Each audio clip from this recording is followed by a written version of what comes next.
Lideramos el camino de la opinión pública y buscamos que la cultura del debate alcance consensos y soluciones a los problemas de nuestro país.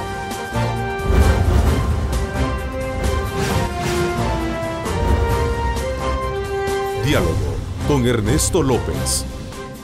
Hola, ¿qué tal? ¿Cómo están? Qué gusto, qué placer saludarles a lo largo de lo que ha sido este fin de semana. Seguramente muchos disfrutaron de esta fecha tan especial para el Día de los Padres. Así es que muchísimas gracias, felicidades a quienes nos están sintonizando a esta hora.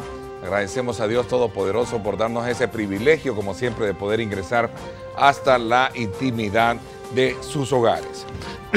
Hoy lunes, como siempre, iniciamos la semana con pie derecho y no dejando a un lado, por supuesto, su confianza en Dios para poder cumplir todas sus metas, aquellas que se ha trazado hasta este momento. Así es que este día haremos un análisis sobre diversos temas de país con nuestros invitados. Quiero saludar al doctor Humberto Sáenz Marinero, presidente del Centro de Estudios Jurídicos. Bienvenido. Muchas gracias por la invitación y un gusto estar aquí en tu programa.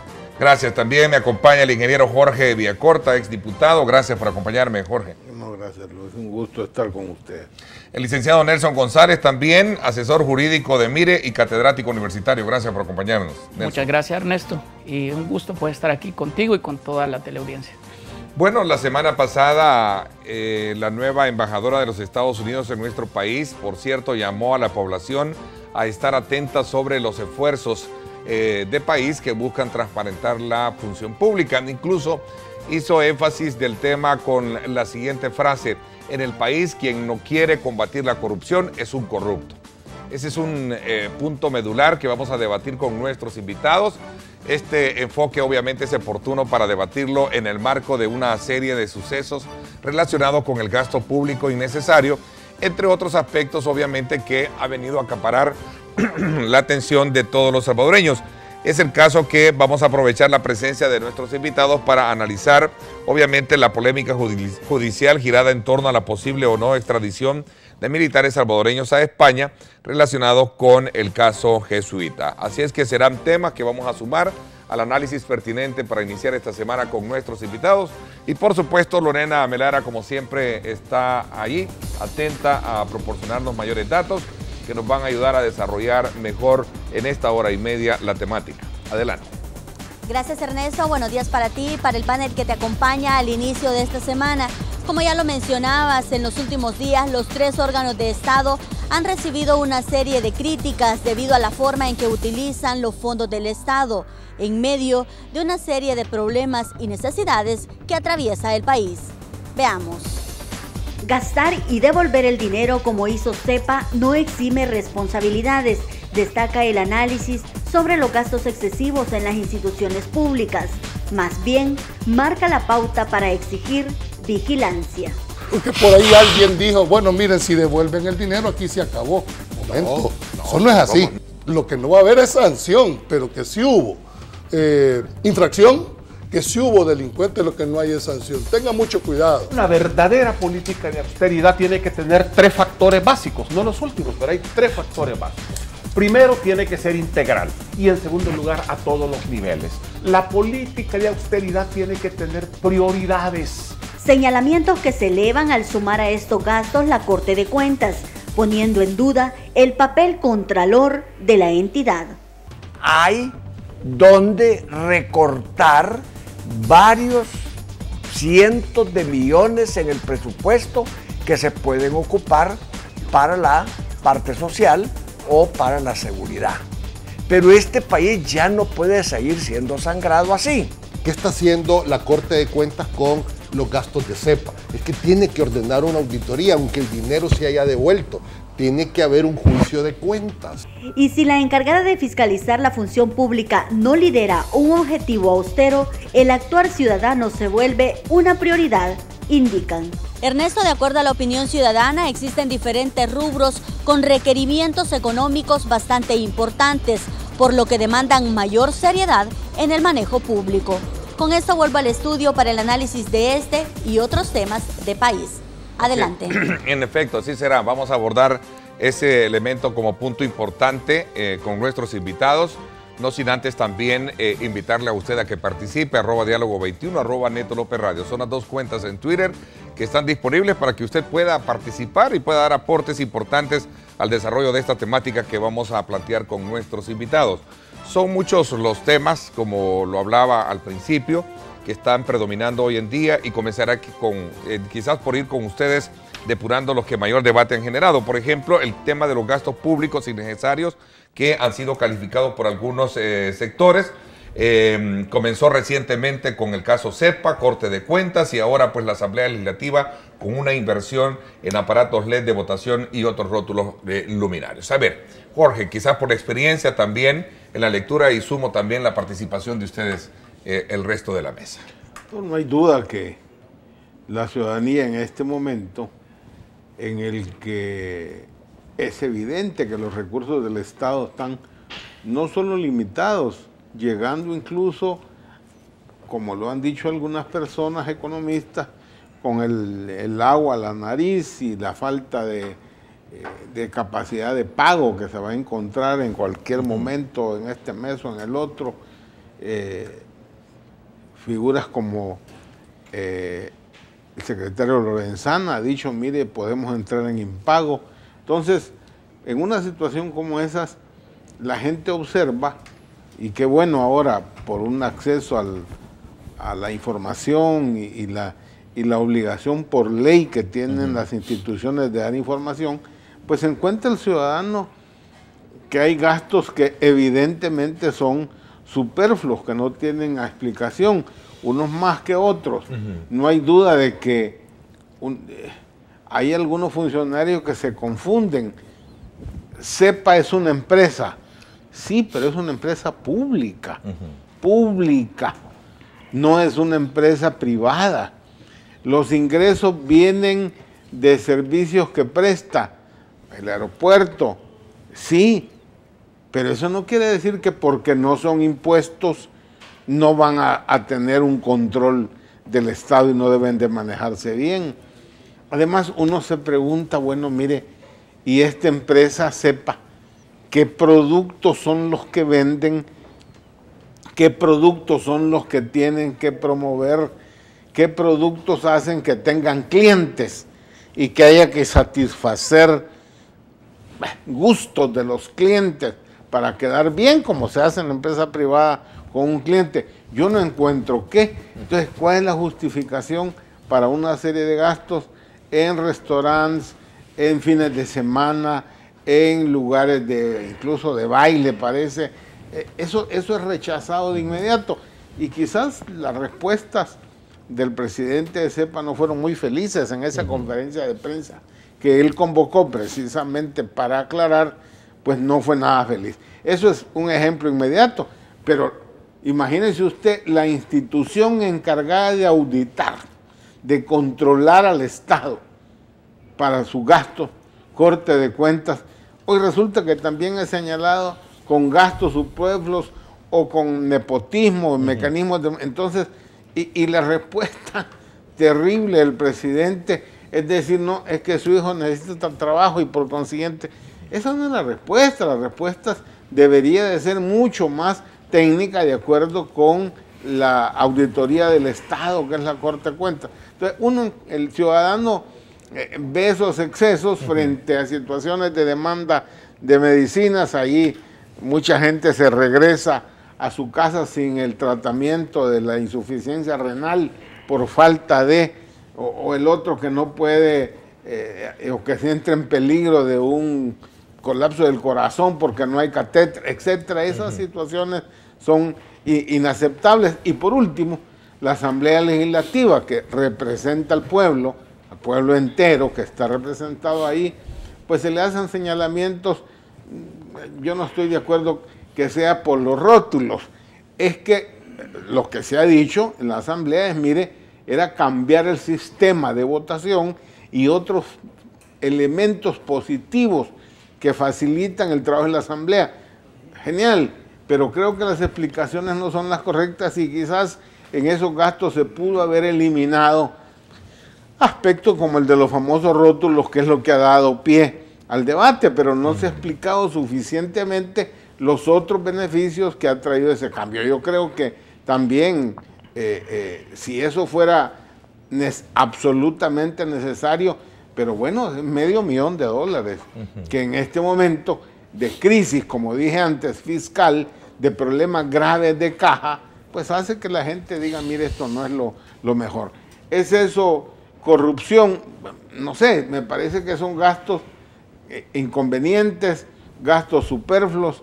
El tema de la corrupción será otra cosa que veremos más adelante. A ver, ¿cuál es la opinión que tienen? Porque de alguna manera lo que surge en el debate es el tema fiscal, ¿no? La situación precaria que vive el país en esos aspectos, y veamos el gasto muy evidente que ahora, gracias al acceso a la información, se puede tener de alguna manera. A ver, ¿cómo lo asimilan ustedes el resto de la mesa? Sí, yo quizás comenzaría destacando esto último. Si nosotros tenemos ahora acceso a toda esta información es precisamente porque hemos venido evolucionando de manera muy acelerada, creo yo, en ese acceso que ahora los ciudadanos tenemos a la información de la gestión pública. Eso es algo positivo y hay que reconocerlo en esta esfera política de análisis. Sí, sin duda alguna que son avances sumamente importantes que han permitido ahora, en los años recientes, que nosotros podamos enterarnos de todos estos temas que estamos conversando y discutiendo con toda transparencia y con toda libertad. Pero no es un problema novedoso, no es un problema que atañe a la última administración pública o a la anterior, es un problema que hemos traído desde hace ya muchísimo tiempo y que, insisto, afortunadamente ahora estamos teniendo acceso a toda esta información y los ciudadanos podemos criticar, supervisar y exigir que estas malas prácticas se corrijan prontamente. Lo que no está bien bajo ningún punto de vista es que, estando esto ahora ya en evidencia, siendo esto ya obvio que está aconteciendo, no en estas 3 instituciones que se señalan, sino en muchas otras instituciones, aparezcan funcionarios tratando de defender temas que verdaderamente son indefendibles. No es posible que un funcionario, que un presidente de una institución como CEPA aparezca montando todo una conferencia de prensa en donde quiera justificar este tipo de gastos. Cuando esta conferencia fue convocada, yo en lo personal pensé que se trataba de una conferencia en la que se iba a reconocer el error cometido y se iban a proponer las medidas para que este tipo de circunstancias, de situaciones, no volvieran a ocurrir en el futuro. Pero no para justificar algo que a toda vista está mal. Y esto también pasa por no contar con un ente contralor, como lo señalaba Jorge, en este caso la Corte de Cuentas, que no propicia que esta austeridad se dé tampoco en las instituciones, porque el mismo ente contralor se encarga de tener actividades que van en contra de esa austeridad. Y de nuevo, lo que estamos conociendo ahora que ha ocurrido en la Corte de Cuentas, es muy probable que sea una nimiedad en comparación a lo que ha ocurrido en el pasado, y todo esto está íntimamente vinculado también con el hecho de no contar con instituciones fuertes, con el hecho de no contar con instituciones que estén despolitizadas, que es un tema que muy probablemente vamos a tener que abordar un poco más adelante. La necesidad imperativa ya, que no podemos seguir esperando, de convertir a estas instituciones en verdaderas instituciones técnicas, sobre todo una Corte de Cuentas, en donde necesitamos que sean criterios técnicos los que prevalezcan y no criterios políticos, que son los que permiten que pasen esas situaciones. A ver, Nelson, sumo a este análisis también la pregunta si realmente también el uso de fondos municipales para poder de alguna manera ser objeto de regalías para grupos al margen de la ley, como en algún momento se ha conocido en el caso de Apopa, que es una alcaldía administrada por el Partido Arena, ¿es también dentro de ese mismo contexto que se puede analizar este tema? Es que analicémoslo desde el punto de vista, bueno, de cátedra. Nosotros le denominamos a esto que debería de ser el fin del Estado, son gastos legítimos, es decir, los gastos del Estado tienen que satisfacer necesidades públicas, y ese sería nuestro fin en sí, y sería nuestro parámetro para evaluar si todos los demás gastos que se realizan en las municipalidades, en la Corte Suprema de Justicia, órgano judicial, ¿verdad?, órgano legislativo, órgano ejecutivo, cumplen con este presupuesto de legitimidad, que es satisfacer necesidades públicas. Si no satisfacen necesidades públicas, todo este gasto es un gasto innecesario, es un gasto ilegítimo, porque nos podemos poner a preguntar, bueno, ¿y esto que se compró pudo haberse comprado y se pudo haber hecho de una manera o de otra. Bueno, preguntémonos si eso va a satisfacer las necesidades públicas. El caso de la Asamblea Legislativa, ¿no? Si bien es cierto, pues necesitaban un mejor contómetro, dicen, ¿verdad? Pero por ahí he escuchado a algunos diputados que dicen que estaban satisfechos con el que estaba. Entonces, ¿para qué se metieron a gastar mucho más? No era necesario. Y así, bueno, en el caso de las alcaldías, en donde el mismo alcalde utiliza los fondos públicos para hacerse propaganda, para pues sí, ya irse postulando para el siguiente periodo, o como lo que sucede en el caso ya, que eso ya es delito, ¿verdad? Ese gasto público innecesario se convierte también en un posible, ¿verdad? En un posible delito que está siendo investigado. Entonces hay un sinfín. En el caso de Apopa. En el caso de Apopa, entonces hay un sinfín de gastos que no están orientados a ese fin, que es satisfacer necesidades públicas. Y esto está lindando también. Y se vuelve grave cuando al interior de la institución, según la legislación, existe una auditoría interna, existen sistemas que permiten decirle al funcionario que ese gasto es inconveniente. En CEPA ha sucedido eso. Exacto. Pero entonces, ¿cómo queda la auditoría interna? Y es que el problema es de raíz, porque si nosotros nos ponemos a analizar por qué es que la Corte de Cuentas no actúa, precisamente porque eso es a través de los años. Miramos la Constitución y en la Constitución nos damos cuenta que el presidente de la Corte de Cuentas, junto con los demás magistrados, son elegidos por mayoría simple. Son elegidos por mayoría simple y no tienen presupuesto asignado, un presupuesto como el que tiene el órgano judicial. Entonces eso vuelve vulnerable a una institución tan importante como es la Corte de Cuentas, que es la que por mandato constitucional en el 195 tiene de controlar los ingresos y egresos.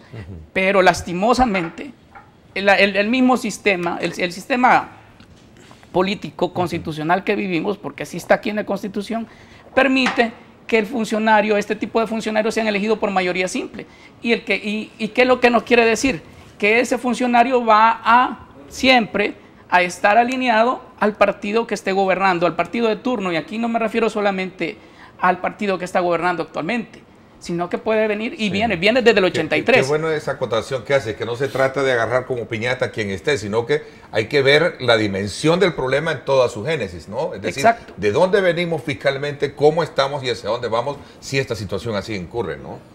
Sí, yo también quisiera añadir a esto, Ernesto, a esta fragilidad de las instituciones de las que estamos hablando, el hecho de que también existen otras instituciones que deberían estar jugando un rol muchísimo más protagónico y que sin embargo a estas alturas no conocemos que estén haciendo algo. Y de manera más concreta me estoy refiriendo al Tribunal de Ética Gubernamental, que debería también tener un rol protagónico en estos temas y propiciar que las cuentas se manejen de manera austera también en todas las instituciones del Estado. Son múltiples denuncias las que se han interpuesto ante el Tribunal de Ética Gubernamental, son múltiples las investigaciones que se han efectuado y todos sabemos que esta es una institución que cuenta con facultades oficiosas y sin embargo no conocemos que se hayan realizado verdaderos procesos de investigación para tomar decisiones que contribuyan a que este tipo de malas prácticas cesen en el futuro también. Creo que ese es un llamado que tenemos que hacer enérgico. Nosotros en el Centro de Estudios Jurídicos lo hemos hecho varias veces, un llamado respetuoso pero enérgico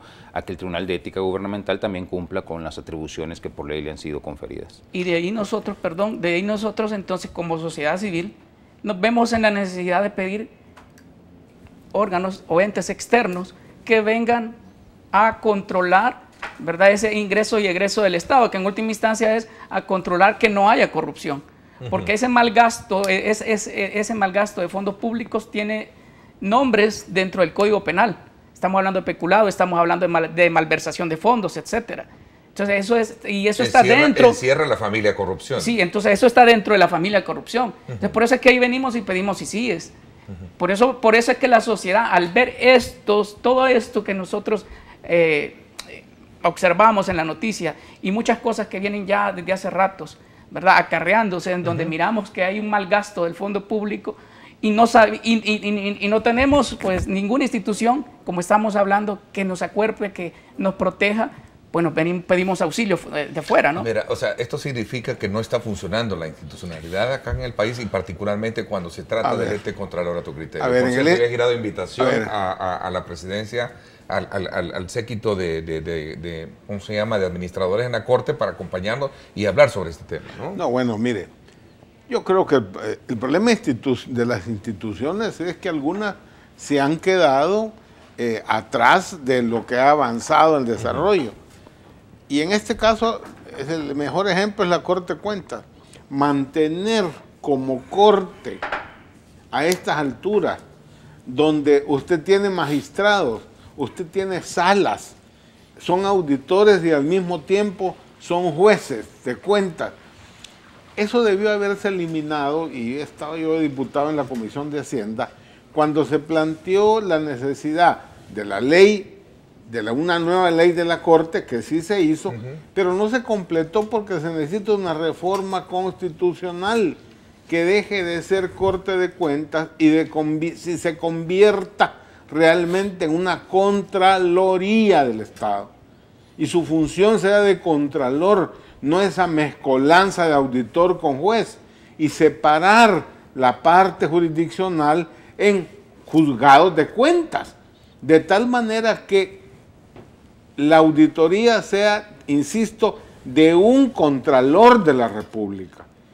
Es un cargo que debería estar por encima de los aspectos electorales, es decir, contar con una situación similar a los magistrados de la Corte Suprema de Justicia, es decir, electos por mayoría calificada de 9 años, que dura su periodo, con la posibilidad obviamente de la reelección, de manera de convertir a esa persona en un verdadero auditor, contralor del Estado.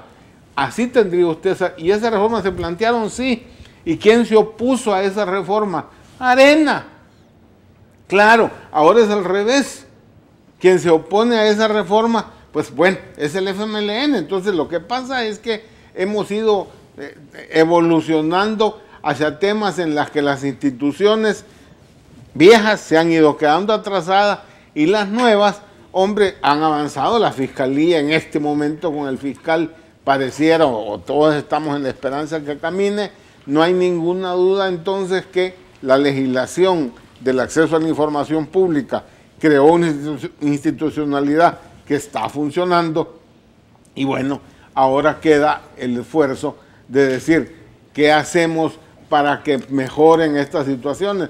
Y el ejemplo de Guatemala hace que algunos sectores pues demanden mecanismos como el CICIG.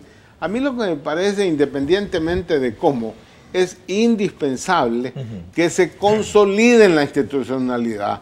Y si los apoyos internacionales le sirven a la Fiscalía, qué bueno. Y en el tema que nos decía el doctor, pues esa institucionalidad sacó una página entera la semana pasada señalando decenas, por lo menos lo decía, una lista de personas señaladas que están en proceso, otras, y que eso indicaba que habían por lo menos al total más de 100 casos en estudio de parte de esta institución, que sí, en casos emblemáticos como del expresidente de la Asamblea Legislativa, pues da la impresión que la institución no está cumpliendo totalmente las expectativas que tenemos los ciudadanos de un cargo como ese. Sí, yo comparto mucho de lo que menciona Jorge, porque sí estoy convencido de que las instituciones se han ido quedando rezagadas y no han ido evolucionando en la medida que los ciudadanos necesitamos que evolucionen las instituciones. Pero mucho de este rezago de las instituciones en sí mismas tiene que ver con el rezago, que ahora ya es evidente, de los partidos políticos, precisamente. Hace un momento decía que es un problema la politización que tenemos en cada una de las instituciones. La Corte de Cuentas es una muestra evidente que es una politización que ha existido desde siempre. El Tribunal Supremo Electoral ha tenido sus problemas también, por mencionar alguna otra institución. Lo que quiero decir es, son los partidos políticos que siguen anquilosados en el pasado también los que están permitiendo que las instituciones en donde ellos están tomando la decisión de nombrar a los funcionarios, pues entonces tengan tengan ese mismo pecado, tengan ese mismo problema al interior de las mismas y que en su funcionamiento quede en evidencia que no se está respondiendo a estas necesidades que comentábamos hace un momento. El tema de transparencia es para mí quizás la muestra más palpable de cómo los partidos políticos trasladan un concepto que todavía no terminan de digerir y contra el cual todavía se oponen a las instituciones mismas, porque austeridad va de la mano de la transparencia y los partidos políticos en este momento, por ejemplo, están oponiéndose férreamente a revelar quiénes son las personas o las entidades que les están financiando. Por supuesto que si en los partidos políticos no existe una cultura de transparencia, eso no lo van a lograr trasladar a los funcionarios que están eligiendo y que están ahora manejando las instituciones. Entonces necesitamos partidos políticos que sean transparentes y que entiendan que eso tiene que también trasladarse a cada una de las instituciones. Bien interesante lo que dice el doctor Sáenz. O sea, austeridad me lleva a transparencia y la transparencia me lleva a coronar un poco la lucha o el combate hacia la corrupción, ¿no? Que son grandes desafíos o quizás la factura mayor que tenemos como país, pendiente todavía de cerrar. Claro, ¿no? pero la institucionalidad es clave porque mira, el cuotismo, o sea, el repartirse los cargos entre los partidos políticos sigue siendo conducta. Si no, mira, el organismo que nombra a los jueces, el CES, Consejo Nacional de la Judicatura, todavía no existe porque están esperando que finalice el periodo del Procurador de Derechos Humanos para irse en paquete y distribuirse el paquete ya de 5 cargos y no de 4. Entonces, volvemos a lo mismo. Y bueno, la Corte de Cuentas también entra en el proceso de reparto cuando eligen. Y entonces ahí le dan a un partido, en algún momento la Procuraduría General de la República se la daban a la Democracia Cristiana, en otro le dan la Corte a Gana ahora. Es decir, o al PCN en el pasado. Claro, pero esos son los vicios de la partidocracia que lo que están haciendo es desprestigiando a los partidos políticos, poniendo a los partidos políticos en cuestionamiento ya incluso de la democracia. Entonces me parece que ese es un error estratégico, histórico de los dirigentes de los partidos políticos. El recuotismo ya no es aceptado por la población. El reparto, la acción no de política, sino que electorera, partidaria, es lo que se está reflejando en las instituciones. Y eso ahora, con el acceso a la información, con todos los medios de comunicación, con toda esta ventaja de libertad de expresión, es inaceptable. Insisto, los partidos políticos están haciendo ellos solitos el harakiri histórico. Pero más que partidos políticos son los funcionarios, son los que están dentro de estos partidos, que a la vez son funcionarios, que a la vez son diputados, y son los que tienen en sus manos el solucionar todos estos problemas que nosotros vivimos día a día en nuestro país. A ver, pero tú decías sobre el tema de las ICIES, ¿y esto de las ICIES es cuento viejo o vale la pena seguir pensando en ello? Yo ¿no? creo porque que Jorge después deja que entrever, hagamos funcionar mejor nuestra institución. Pues sí, pero es que si nos quedamos esperando a que funcionen las instituciones, aquí nos vamos a ver dentro de unos 30, 40, 50 años como esqueletos, ¿verdad? Sentados esperando, porque realmente nunca va a suceder. Entonces necesitamos un ente externo que nos venga a auditar y que nos venga a colaborar en el combate de la corrupción.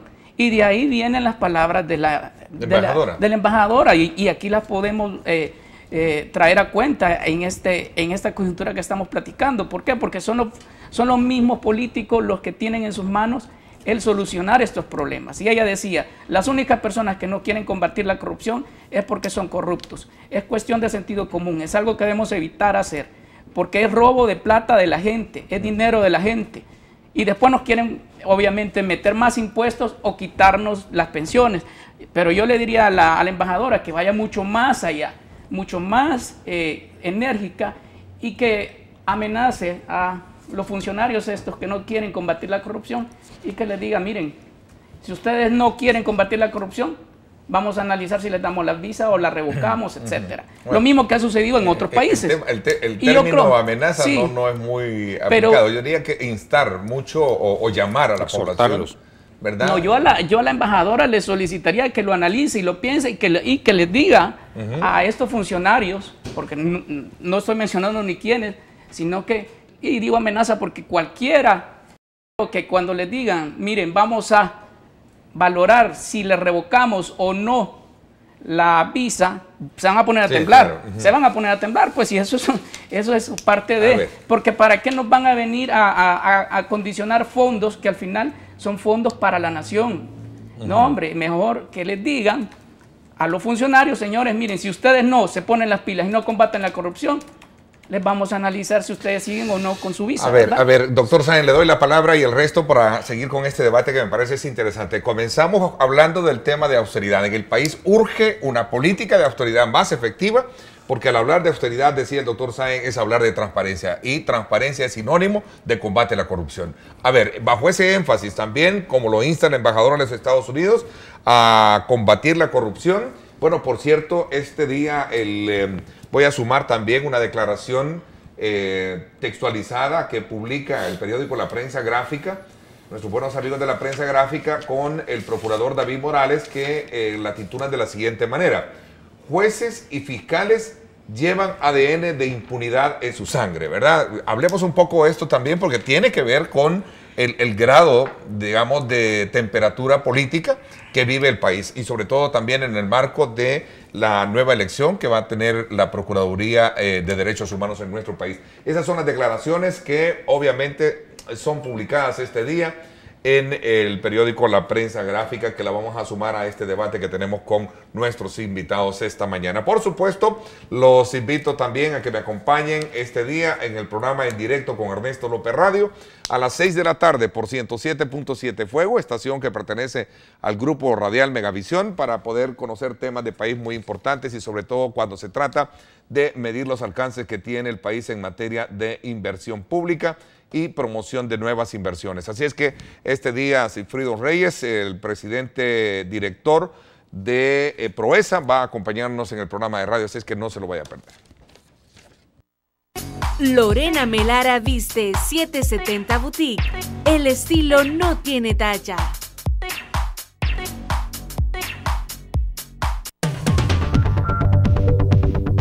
Nosotros somos los que estamos en realidad pagando todo eso, y deberíamos de tener más beneficios. Deben de tener un mejor control de sus gastos para que esto alcance para otras cosas, la salud, la educación, especialmente para la seguridad pública, que es lo más importante.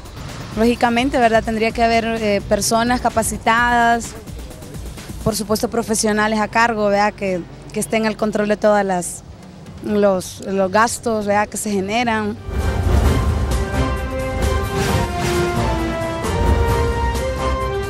Diálogo con Ernesto López.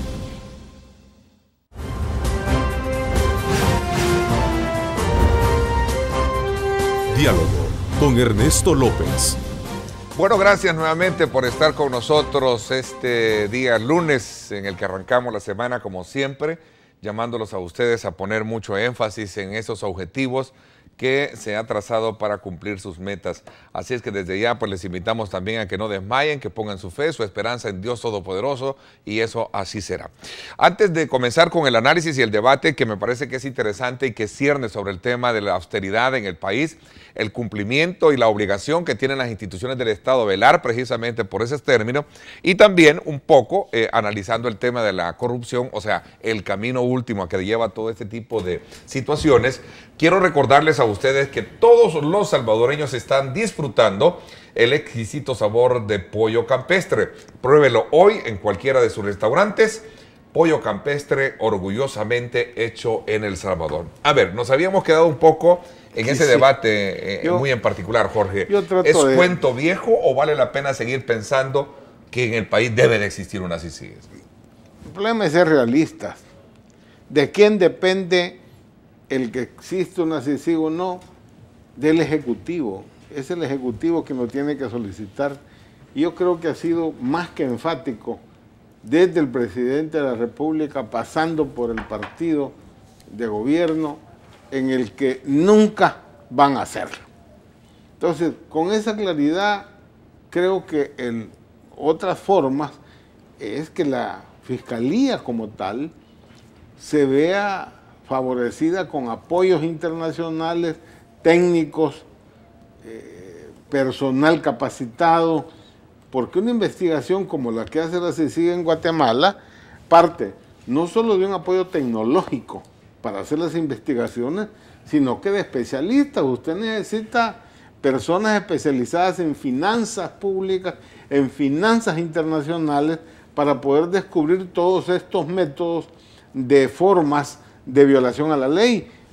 Lo vemos a cada rato. Y ten en cuenta que el tema de la corrupción no es solo de los funcionarios del Estado.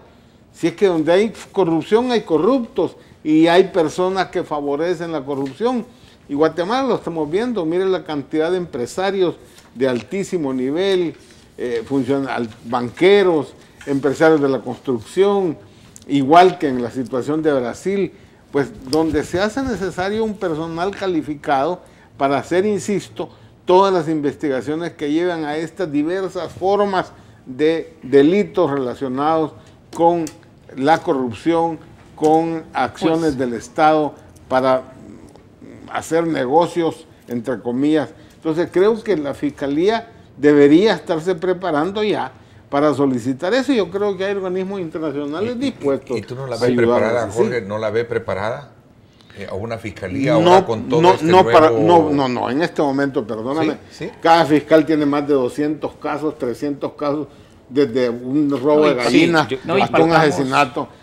Ni tiene la capacidad, ni tiene el personal suficiente. Aquí se necesita personal entrenado para eso. Tiene limitaciones incluso de carácter presupuestario, ¿verdad? Es una realidad que la Fiscalía tiene ese tipo de limitaciones y no se van a solucionar de la noche a la mañana. Pero lo que sí, yo ahí sí quizás quisiera apartarme un poco de lo que decía Jorge hace un momento. No me gustaría ser tan fatalista y pensar que por el hecho de que el órgano ejecutivo es el que debe necesariamente tomar la decisión de si se aprueba o no aprueba una comisión como la que se tiene en Guatemala en lucha contra la impunidad y la corrupción. Eso es cierto, es innegable, pero también es cierto y es innegable que muchos cambios se han propiciado y muchas decisiones se han ido tomando forzadas por el órgano ejecutivo y por el órgano legislativo, por la presión que se ha hecho a través de la ciudadanía, por la presión que han hecho grupos sociales, organizaciones sociales, y basta ver este tema tan importante que hemos estado conversando como el tema de transparencia. La transparencia ha ido siendo posible en la medida que la ciudadanía ha ido presionando, primero para contar con una normativa, segundo para que esa normativa pudiera implementarse, porque todos recordaremos que hubo un espacio ahí de tiempo importante en donde a pesar de ya contar con la ley, pues la misma no podía implementarse porque todavía existían ciertos obstáculos del Ejecutivo precisamente en aquel momento, pero que fueron superándose y eso pudo ser así porque la ciudadanía comenzó a presionar, porque organizaciones gremiales, organizaciones sociales, la sociedad civil en general empezó a exigir cada vez de manera más sofisticada que esta normativa entrara en vigencia. Lo mismo podemos hablar, por ejemplo, de los casos de probidad, que son un reflejo de esa presión que poco a poco se ha venido ejerciendo, utilizando las herramientas, utilizando los canales legales e institucionales que todavía existen para que esta información pueda comenzar a fluir. Yo pienso que en el caso de una comisión que luche contra la impunidad o contra la corrupción, pues no estamos muy lejos de algo como esto pueda pasar. No estoy diciendo que apoye directamente la creación de una comisión de esta naturaleza, tampoco estoy diciendo que no lo apoye, pero sí creo que es una conversación, es un diálogo, es una discusión que tenemos que empezar ya, que no podemos seguir difiriendo la decisión pensando que esto simple y sencillamente depende del Ejecutivo. Yo creo que hay que ponerlo ya sobre la mesa, comenzar a discutir sus pros y sus contras, y esto de la mano, por supuesto, de reforzar las instituciones que ya existen. Estoy convencido de eso también. Exacto, yo también me pliego a lo que ha dicho el doctor Sáenz, pero también aquí hay dos puntos. Tres puntos. Primero, el fortalecimiento de las instituciones, que creo yo que los políticos no lo van a querer hacer, porque parte de la conformación de fuerzas dentro de la Asamblea Legislativa, el hecho de que llegue a haber una reforma constitucional como la que pedimos, ¿verdad?, en donde el fiscal se le asigna, a la fiscalía se le asigna un presupuesto como el que tiene el órgano judicial también, para volverlo más independiente. Si no, es mentira. Por muchas buenas intenciones que tenga este nuevo fiscal que estamos viendo que está haciendo un papel ahorita aceptable, ¿verdad? Está empezando y nos está demostrando que lo está haciendo bien, pero si no tiene pues también un presupuesto que lo haga independiente, pues va a ser difícil. Por otro lado, la población tiene que empoderarse cada vez más de este tema, como lo decía el doctor, y tiene que propiciar estos cambios. Si nosotros nos volvemos ajenos a esto, indiferentes a esto, vamos a seguir viendo gasto público innecesario, ilegítimo, y nos vamos a seguir quejando de lo mismo. Y tercero, y voy a parafrasear a don Rómulo, aquí lo que se necesita siempre es que en el momento de la elección de diputados, el ciudadano sepa elegir bien a quienes son los que van a representar, porque es ahí donde se eligen a los funcionarios de segundo grado, ¿verdad? Y de ahí viene la madre de toda la reforma, ¿verdad? Que era el hecho de que votemos por personas y no por banderas, porque eso es lo que nos va a llevar en un momento determinado a poder decirle a aquel por el que votamos, señores, ustedes me han defraudado. A ver, Jorge, ¿qué habrá querido decir? Sí, perdón. No, lo que yo estoy tratando de insistir es que frente al realismo de la situación y la actitud que define el gobierno y su partido, hombre, hay otro esfuerzo posible que puede ser exitoso. La fiscalía como tal, el fiscal como tal, puede solicitar cooperación internacional, tanto tecnológica, insisto, como de personas especializadas. Yo estimularía en este momento, aprovechando estos minutos en televisión, al señor fiscal general de la República. Creo que las frases expresadas por la embajadora indican que hay una voluntad de apoyar en eso. Además, tengamos en cuenta que estos dineros que son del pueblo norteamericano y que son donados a El Salvador, como el caso del Fomilenio 2, etcétera, tienen requisitos. Y los elementos que están señalados en los requisitos, no me puedo equivocar que uno de ellos es el tema precisamente del combate a la corrupción. Pero ¿por qué no mejor, en vez de pedirle a la embajadora de Estados Unidos que le ayude a la fiscalía, por qué no aquí mismo nosotros le exigimos y le pedimos a los políticos, a los diputados, que si quieren demostrarnos que van a hacer o van directos al combate a la corrupción y quieren fortalecer las instituciones y obviamente ya no pedirles las ICIES, que reformen la Constitución en el punto de darle una mayor independencia financiera a la Fiscalía General de la República. Eso depende de los políticos, de los funcionarios, no depende de donaciones, porque las donaciones se acaban. En cambio, el presupuesto es necesario que lo tenga la Fiscalía General de la República, para que el fiscal sea una... Totalmente de acuerdo, además, mire, 6% a la Corte Suprema de Justicia del presupuesto, que es creciente, cada vez más me parece que hay dineros que no deberían de seguir ahí. Bonos de $1,000, 14 También. salarios y cosas por el estilo, son absolutamente ya inaceptables. ¿Qué cuesta ponerle 1 o 2 puntos del presupuesto a la fiscalía? Yo creo que en eso podemos estar absolutamente de acuerdo todos. La independencia financiera que debe tener una institución tan importante como la fiscalía es algo que debe comenzar a trabajarse prácticamente de manera inmediata. De hecho, entiendo, porque creo que Salvador Samayoa lo mencionó en algún momento comentando un poco el contexto de las negociaciones de los acuerdos de paz, que esa fue una tarea que se quedó pendiente o que se les quedó ahí bajo la mesa sin que le entraran de lleno al tema, y que quizás en ese momento, como concentrados en otros temas también importantes, pues lo dejaron, ¿verdad? Quedó ahí. Pero hoy día está clarísimo que la independencia financiera que debe tener esta institución es básica para el fortalecimiento del Estado de Derecho. A ver, hablando precisamente sobre esos temas, jueces y fiscales llevan ADN de impunidad en su sangre, decía el procurador doctor Sáenz. ¿Qué piensa? En parte es cierto, mire, yo creo que el sistema judicial no hay ninguna duda que necesita depuración, y el proceso de depuración de jueces que hace la Corte es hasta ahora muy lento, muy difícil. Se aplica aquel principio de que chucho no come chucho y come mucho. Entonces resulta de que a la hora de hacer el análisis de los jueces y definir, no se hace con la prontitud y lo que está demandando en este momento los problemas del rol de los jueces, que molestan a todo mundo por la forma en que actúan, principalmente o es porque los amenazan las maras y los tienen, o es porque simplemente venden sus decisiones judiciales. Sí, yo no sé, la verdad, en qué contexto el Procurador de Derechos Humanos dijo esto que recientemente lo estoy viendo. Me parece una frase muy lapidaria, muy fuerte, como muy general. No tengo absolutamente ninguna duda de que hay problemas en el órgano judicial y de que hay jueces corruptos. En efecto, hay jueces corruptos, pero una frase como esta puede llevar a conclusiones que también me parecen erradas, porque no es la totalidad del sistema judicial el que, a mi criterio al menos, tiene un problema como este. Entonces no conozco bien el contexto en que el procurador lo dijo. De lo que sí estoy convencido es que debe profundizarse en la depuración de jueces, sin duda alguna.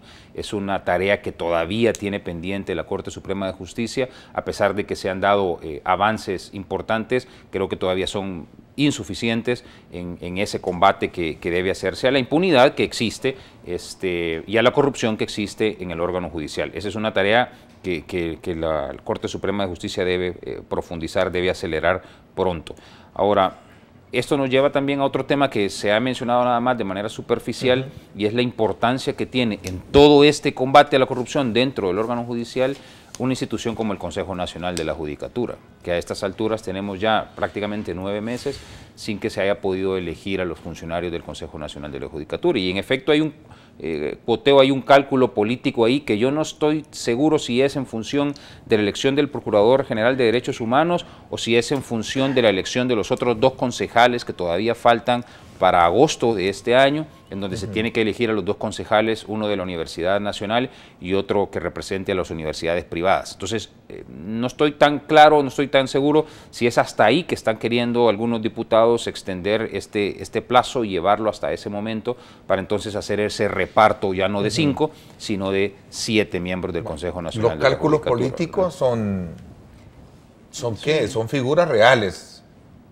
A mí no me extraña. No se pueden negar. A mí no me extraña que estén dispuestos a llevarlo a 7 para hacer un reparto más equitativo. Y eso nos debe de llevar a estar alerta a todas las instituciones que velamos pues porque exista un mayor respeto a la institucionalidad del país, a exigir pues que esto se haga de una manera transparente, esta elección, y pronta, pues, porque lo que realmente están buscando, yo creo que tú lo decías en un momento en una entrevista, es dilatar esto para posteriormente tener una buena negociación que les permita elegir a ciertos magistrados que no les van a hacer piedra en el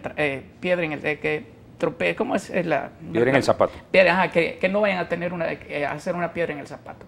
¿Por qué? Porque ya les demostró esta sala de lo constitucional que ha sido así, y no quieren pues ni Arena, ni el Frente, ni Gana, ni todos los demás políticos que una nueva sala de lo constitucional sea de esta misma manera. Entonces nosotros lo que pedimos...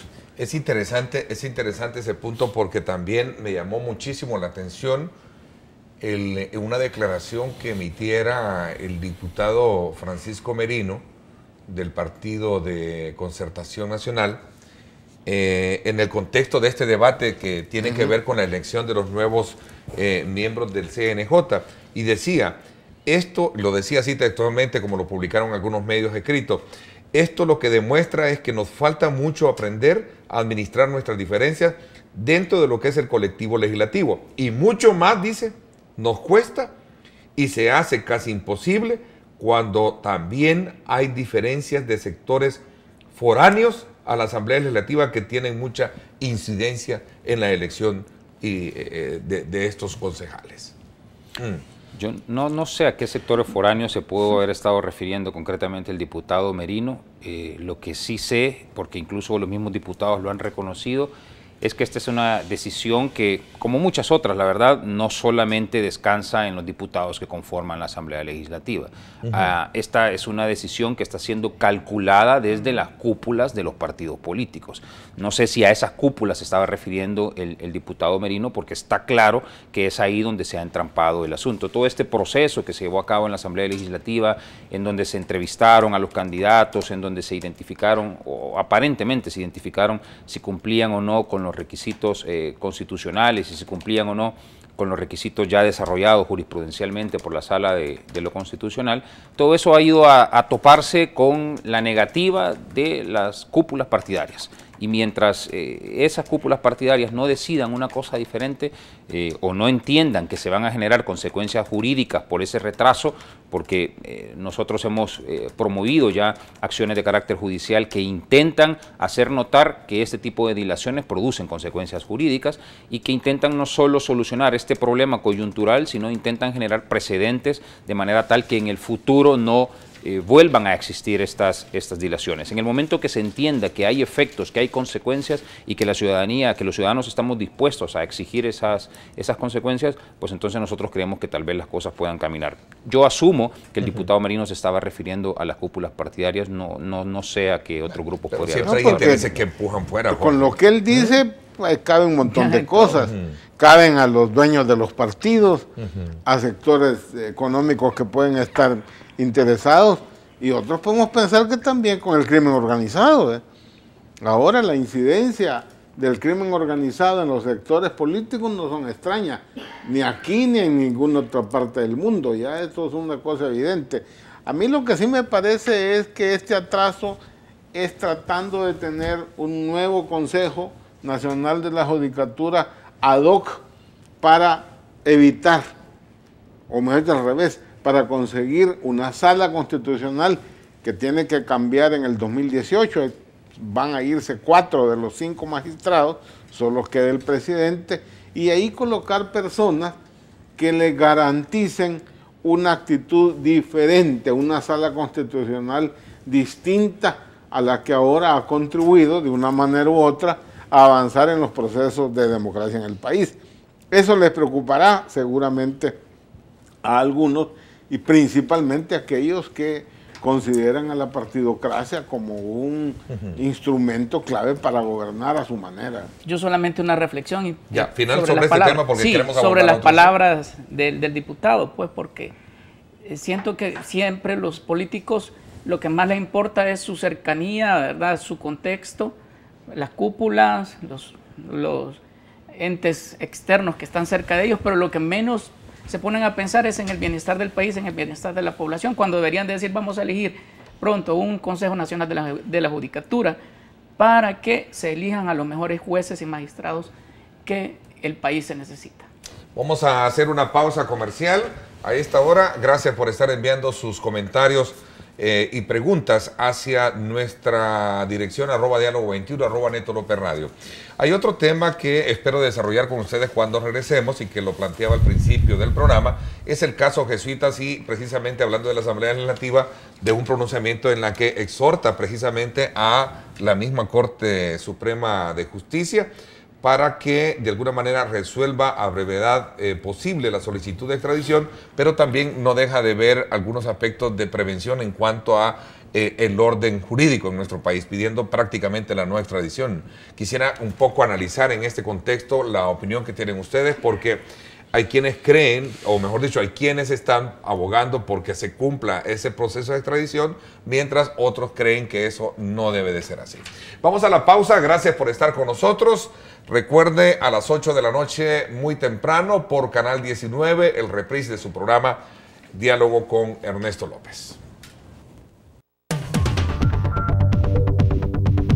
Que no se gaste en cosas menores como comida, lo que sea conocido, ¿verdad?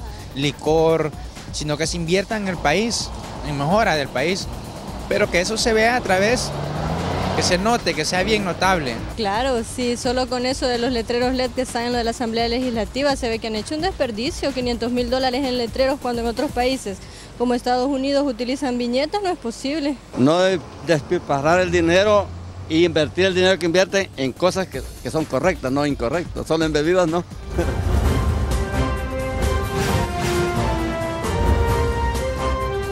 Diálogo con Ernesto López.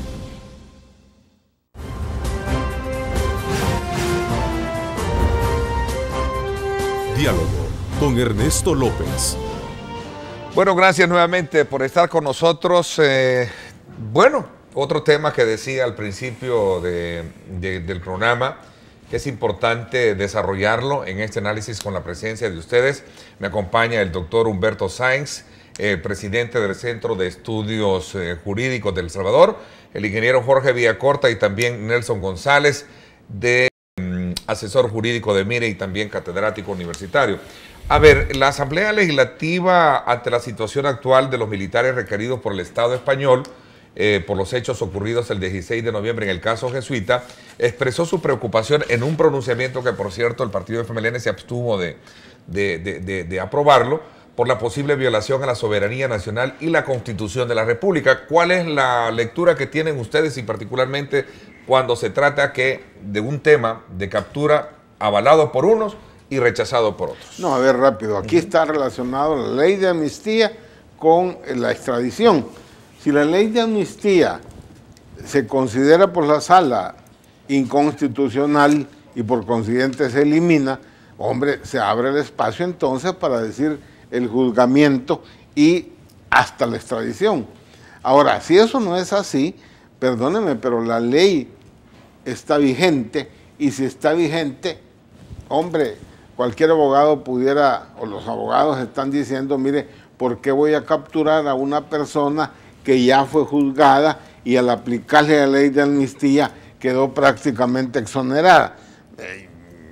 Eso tendría una lógica que había que explicarla jurídicamente. A mí lo que me extraña es que yo escuché algunas declaraciones del señor presidente de la República y de otros dirigentes en el sentido de decir, mire, si la sala declara inconstitucional la ley de amnistía, eso se convierte en un desestabilizador del gobierno, y alguien llegó a decir que hasta era golpe suave, como se acostumbra a decir ahora.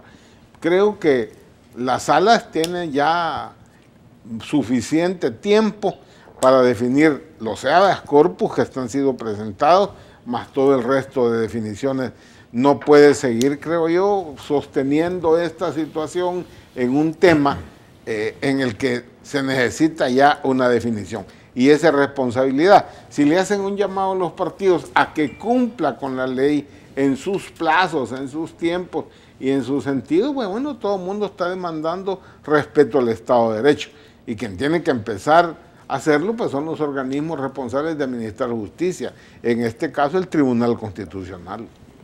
Sí, en efecto hay un retraso que ya preocupa en la Corte Suprema de Justicia y en la Sala de lo Constitucional, porque no hay que perder de vista que son dos cosas distintas, como en efecto mencionaba Jorge. Uno es el tema de la inconstitucionalidad que está pendiente de ser resuelta sobre la ley de amnistía. Ahora un paréntesis simplemente para recordar que este sería el quinto recurso que va a resolver la Sala de lo Constitucional sobre esta misma ley. 2 fueron intentados en 1993 y 2 se iniciaron en el 97, y en esos casos la Sala de lo Constitucional no consideró que existía el vicio de inconstitucionalidad alegado en aquel momento, que es un vicio distinto al que se argumenta en la acción que fue iniciada en el 2013, que no sabemos en qué va a terminar, pero sin duda alguna que es importante que ya esa sea una discusión que quede de una vez por todas zanjada, en uno o en otro sentido. Y el otro tema es también el tema de la extradición, en donde también es indudable que hay un retraso a estas alturas ya considerable por parte de la Corte Suprema de Justicia, en donde hemos podido evidenciar que están prácticamente partidos los magistrados que conforman en este momento la Corte, pero que es algo que tienen que decidir rápidamente. Lo que a mí me deja un sinsabor, honestamente, es que sea la Asamblea Legislativa quien haga este llamado a la Corte Suprema de Justicia a que agilice su decisión, independientemente de cuál sea el criterio que compartamos sobre la extradición o no de los militares, pero que sea la Asamblea Legislativa quien precisamente todos le reprochamos el retraso injustificado en la toma de decisiones, como esta del CNJ, pero sí hay muchísimas otras, y que venga a solicitarle al órgano judicial una pronta decisión, no deja de ocasionarme un sinsabor, decía, porque no me parece que sea la institución más apropiada para exigir esta rápida solución. Indirectamente o casi directamente, tomando como punto de referencia los anteriores resoluciones, le está diciendo de que no lo haga, porque esto de alguna manera vendría a alterar el orden. Sobre eso iba a hablar yo, porque si tú ves el pronunciamiento... Ahora, ¿es correcto esto o no es correcto a criterio de ustedes? Es un pronunciamiento político, en verdad que no tiene ninguna vinculación jurídica, pues, y... No, a ver, pero es el órgano legislativo donde se paren las leyes. Sí, pero y te está diciendo, no, miren, esto no es correcto porque estaría de alguna manera alterando el orden constitucional en el país. Sí, eso es como lo repito, es decir, nada más no pasa de ser un pronunciamiento político como muchas veces ya lo han hecho, ¿verdad? Que se han pronunciado incluso en contra de decisiones de la Sala ¿Hablan del Estado de Derecho? Sí, empiezan hablando de cómo resolvió el anterior, el órgano judicial. De la soberanía nacional.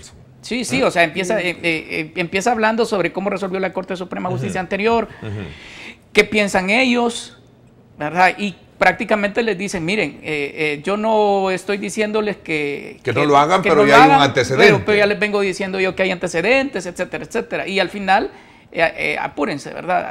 Agilícense, como dice el doctor, algo bien incoherente cuando son los que más se retardan en situaciones de mucha importancia para el país. Sin embargo, pues, sí, en efecto, fuera de todo esto, pienso que también es importante que para el órgano judicial, la Corte Suprema de Justicia, sí tenga pues una pronta y cumplida justicia con respecto al tema del extradición. A ver, es una papa caliente, es una papa caliente, porque tiene el tema, como lo decía Jorge, de declarar el tema de la amnistía, si es constitucional o inconstitucional. Es que está íntimamente relacionado. Ahora, el pronunciamiento se aplica aquello de que el Comal le dijo a la olla no mentirle, porque con qué estatura moral puedes decir eso en cuanto a tiempo, con todo el atraso evidente en otras decisiones de la Asamblea. Que ellos han tenido en la Asamblea Legislativa. Entonces, le están diciendo cumpla con los términos, ¿verdad? Pero a mí me vale no cumplir. Pero a mí no me importan los términos. Sí. Entonces, el que cubre para arriba en la cara no tiene estatura para hacer eso.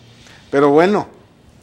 Pero sí es una papa caliente, es un detonante. Ahora, veámoslo ya en un contexto político. Ahí hay unos ciudadanos que están presos por una decisión que, hombre, a todas luces, si ya fueron juzgados y la ley que los juzgó está vigente, me guste o no me guste, como decía el amigo expresidente, hombre, ¿qué va a pasar? No puedo seguir teniendo a gente presa todos los días violentando las normas, violentando la legislación.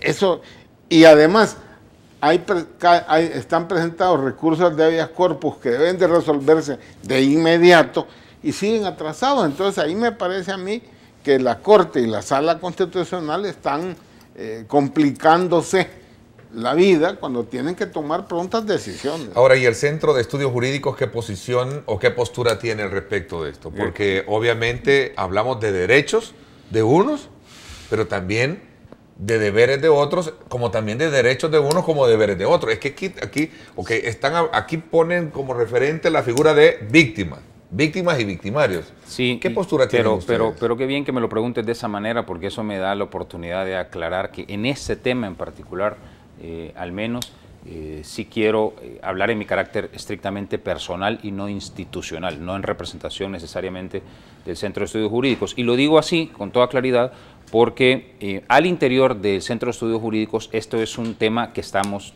todavía debatiendo. Tengo que reconocerlo así, y que no hay una posición institucional todavía del Centro de Estudios Jurídicos sobre los últimos acontecimientos.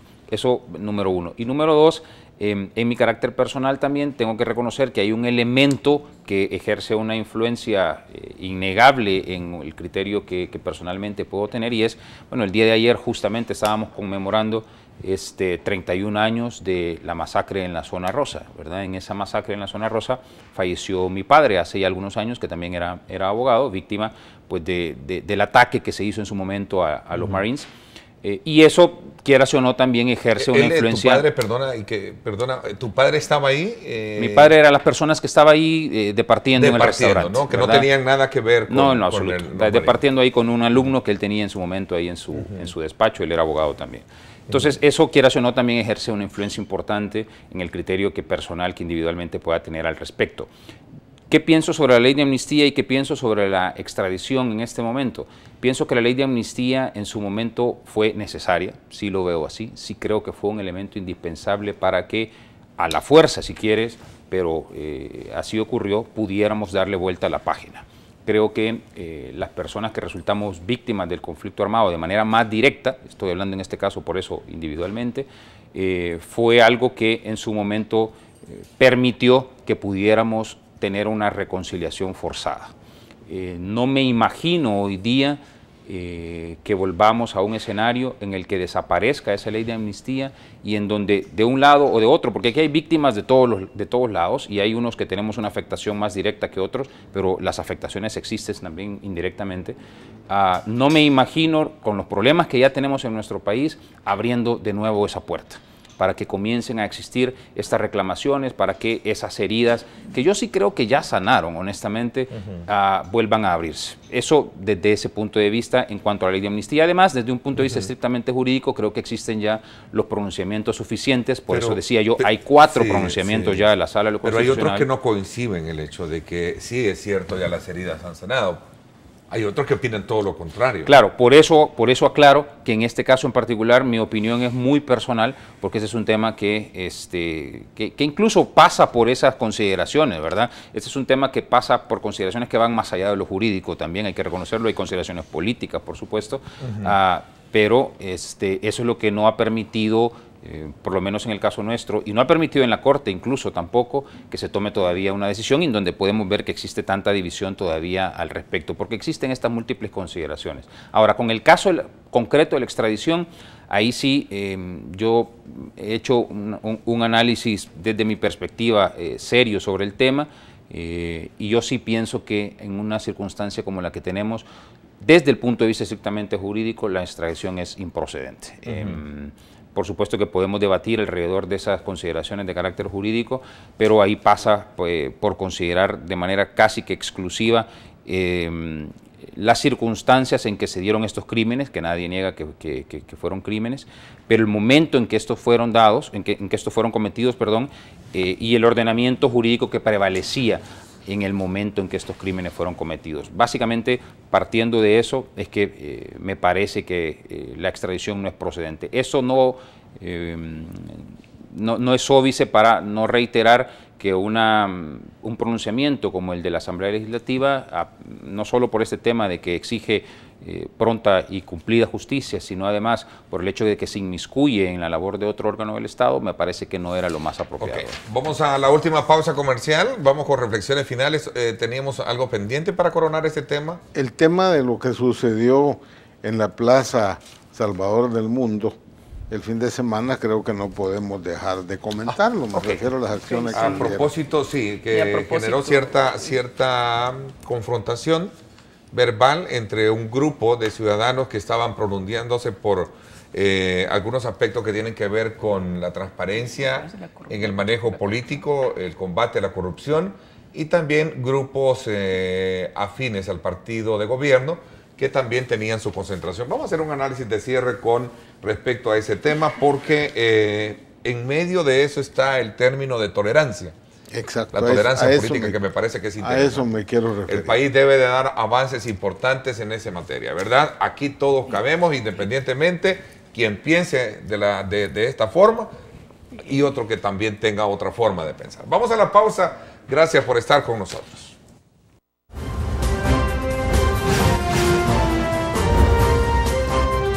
Diálogo con Ernesto López. La siguiente sección es por cortesía de la Universidad Francisco Gavidia. Tecnología, innovación y calidad. Bueno, gracias nuevamente por estar con nosotros a esta hora. Saludos muy cordiales a quienes nos están sintonizando en los Estados Unidos a través del www.megavision.com.sb. A ver, quizás este tema que tiene que ver con lo sucedido el fin de semana, donde un grupo de organizaciones o personas que integran un movimiento que lo denominan socio, se estaban pronunciando precisamente por algunos hechos que tienen que ver con la transparencia, contra la cero tolerancia para la corrupción. Tuvieron un choque o un enfrentamiento verbal en los sectores de El Salvador del mundo. Ahora, esto tiene, decía Jorge, una lectura muy importante, sobre todo cuando se trata de ubicar la tolerancia política en su mejor contexto. Sí, yo lo que decía es que tiene todo el derecho de expresarse los ciudadanos, organizados o no. En este caso, eso de sociedad civil organizada aglutina una serie de organizaciones de sociedad civil que se están expresando, tienen todo el derecho a hacerlo. Me parece que puede perfectamente también organizaciones de sociedad civil con otros criterios afines o de defensa de la actual administración del presidente Sánchez Serén expresarse. Sí, pero que el partido de gobierno y encabezado por diputados, en este caso el diputado Mata y el otro amigo diputado Alegría, acompañan acciones ya no solo de discusión verbal, ahí señalan, no me consta, pero señalan que le rompieron banderas, los amenazaron, golpearon a alguien. Creo que este tipo de acciones de intolerancia no contribuyen en nada a lo que el país necesita. El país necesita al revés, necesita precisamente que caminemos hacia mecanismos de entendimiento y principalmente de tolerancia. Jorge, esas acciones me parecen equivocadas. Jorge, y el resto se da a pocos días de que en el país se lleve a cabo el Foro Sao Paulo, que también reúne a partidos de izquierda que vienen con una agenda obviamente relacionada a los temas que hemos abordado, ¿no? Del estamento político. Claro, pero a mí me parece que es un error estratégico el generar este tipo, que lo único que hace es provocar otras reacciones más. Y bueno, siempre que comenzamos con acciones de violencia terminamos mal. A ver, ¿sí? Perdón, es lamentable de verdad lo que ocurrió el fin de semana. Obviamente que lo que mencionó Jorge lo comparto totalmente. Es más lamentable todavía el hecho de que se hayan visto involucrados ahí funcionarios o representantes del partido político de gobierno, pero también hay que hacer notar que no es la primera vez que esto sucede. Ya en el pasado reciente han existido estos esfuerzos por no permitir la libre y espontánea manifestación de los ciudadanos, ya sea a través de una organización como esta o de otras organizaciones que han intentado hacer lo propio. Yo creo que aquí se ha pensado por algún tiempo y de manera errónea que este derecho de manifestarse públicamente es casi que un patrimonio exclusivo de la izquierda o de un partido específico, cuando en efecto ese es un derecho fundamental que tenemos absolutamente todos los ciudadanos, y el partido de gobierno debería ser el más interesado en este momento por velar que ese derecho se respete. Muchos de las personas que ahora están en el partido de gobierno son personas que en su momento no encontraron los espacios suficientes como para manifestarse, y esa fue una de las razones de peso por las que tomaron la decisión de tomar las armas. Ahora me parece completamente inconsecuente que teniendo ya esa libertad y teniendo los cimientos para que todos los ciudadanos podamos ejercer esa libertad, sean ellos los que propicien que la misma no sea ejercida plenamente. Nelson, reflexiones finales. Sí, no, nada más, primero decir que mi solidaridad para estos grupos que ayer fueron agredidos. Segundo, como lo comentábamos acá, pues decirles al partido de gobierno que aquí no queremos una Venezuela, no queremos vernos aun y cuando ya hayan manifestaciones con respecto a eso, como por ejemplo tú decías que ya en otras ocasiones han habido organizaciones de la sociedad civil que han salido y a la misma vez les mandan otra manifestación o otro grupo, ¿verdad? Contrario o afín al partido de gobierno, para que precisamente se den estos hechos. En anteriores ocasiones creo yo que se ha visto la posibilidad de evitar esa confrontación, y hoy pues creo que no fue así. Sin embargo, creo que todos tenemos derecho y tenemos ese derecho de expresarnos libremente y sobre todo de expresar cuando no estamos contentos como las cosas se están llevando a cabo, y no solo por eso vamos a ser golpistas, no solo por eso vamos a querer quitar al gobierno, no, lo único que queremos es que las cosas se mejoren, y creo que nadie aquí tiene el derecho de venir a decir este espacio público es mío y ustedes no tienen derecho a esto. Así que solamente pedirles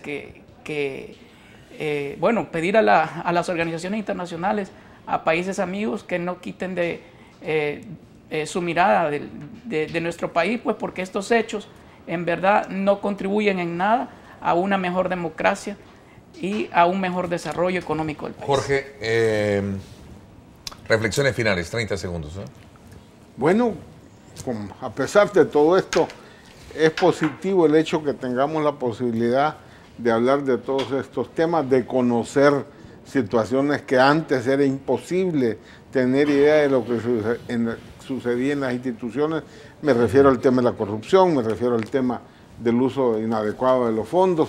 Pues bueno, ahora existe esa posibilidad y eso es positivo y vamos avanzando en estos temas.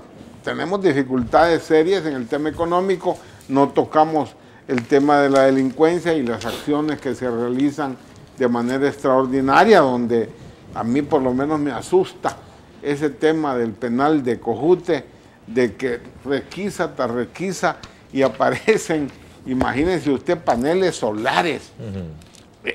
Es una cosa impresionante, yo no sé a dónde, en qué cavidad del cuerpo le puede caber a alguien un panel solar como para tener ese tipo de excusa.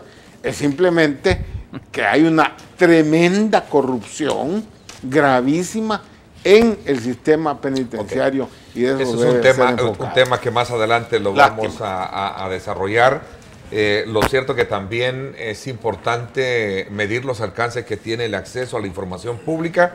Un reportaje que bien coloca el periódico El Diario de Hoy destaca que todavía siguen esos grandes obstáculos en muchas instituciones públicas. Así es que creo que es un punto de honor también que suma al debate este día. Gracias por haberme acompañado. Muchas gracias. A los tres, qué gusto haber compartido estos temas. A usted, amigo televidente, gracias, pásenla bien y como siempre recuerden lo más importante, amar a Dios sobre todas las cosas. 770 Boutique. El estilo no tiene talla.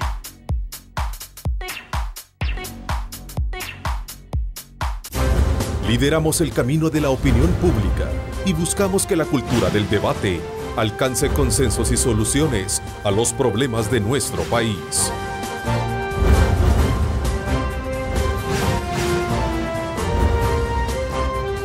Diálogo con Ernesto López.